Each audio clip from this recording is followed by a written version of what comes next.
علی بابا 40 چور کی یہ کہانی اس کہانی سے مختلف ہے جس میں کھول جاسم سیم کا ذکر ہے۔ ایک گرم دوپہر، علی بابا پہاڑی کے دامن میں اپنی گائیں چرانے نکلا۔ اس کا گدھا بھی ساتھ تھا۔ گائے کو کھیت میں چرنے کے لیے چھوڑ کر وہ کچھ دیر پیپل کے درخت کے نیچے لیٹ گیا۔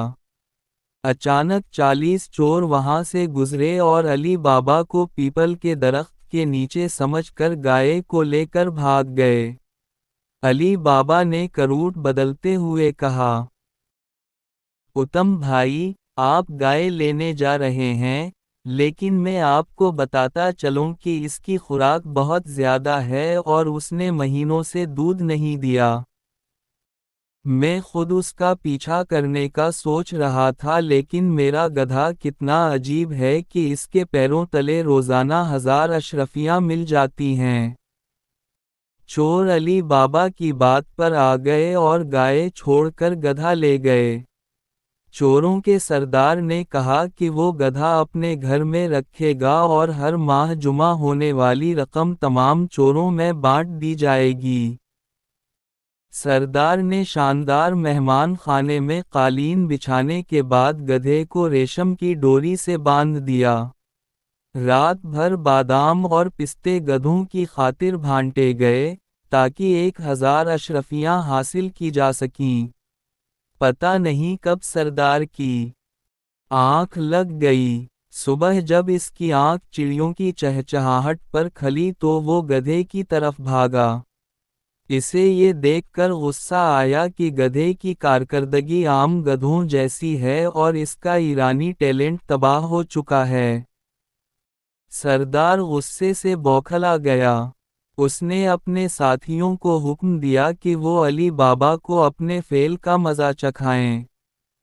دوسری طرف علی بابا کو یہ بھی معلوم تھا کہ صبح جب گدھے کا کام سامنے آئے گا تو چور اسے لینے ضرور آئیں گے۔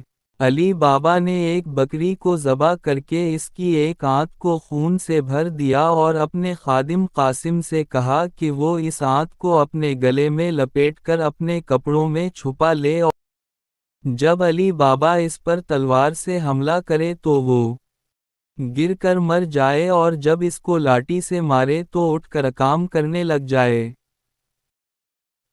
اچانک رات کے 3 بجے چور آئے اور ان کے سردار نے علی بابا کو آواز دی، تم نے ہمیں دھوکہ دیا ہے، آج آپ کی زندگی کا آخری دن ہے۔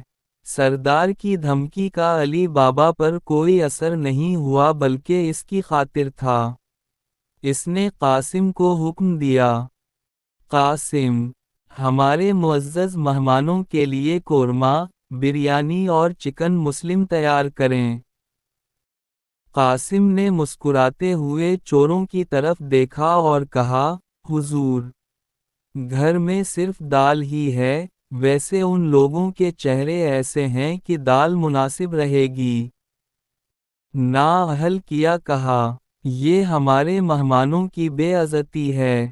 یہ کہہ کر علی بابا نے قاسم کی گردن میں تلوار کا وار کر دیا۔ آنتوں سے خون کا ایک چشمہ نکلا اور تسم روتی ہوئی زمین پر گر گئی۔ سردار گھبرا گیا اور کہنے لگا، ارے تم نے اس غریب کو اتنی چھوٹی سی بات پر خون بہا دیا۔ علی بابا نے کونے سے ایک چھڑی اٹھائی اور کہا، جناب، یہ اس کے لیے مناسب سزا تھی، لیکن اگر آپ کہتے ہیں تو میرے پاس جادو کی چھڑی ہے جو مردوں کو دوبارہ زندہ کر سکتی ہے۔ یہ کہہ کر علی بابا نے قاسم کو ڈنڈے سے مارنا شروع کر دیا۔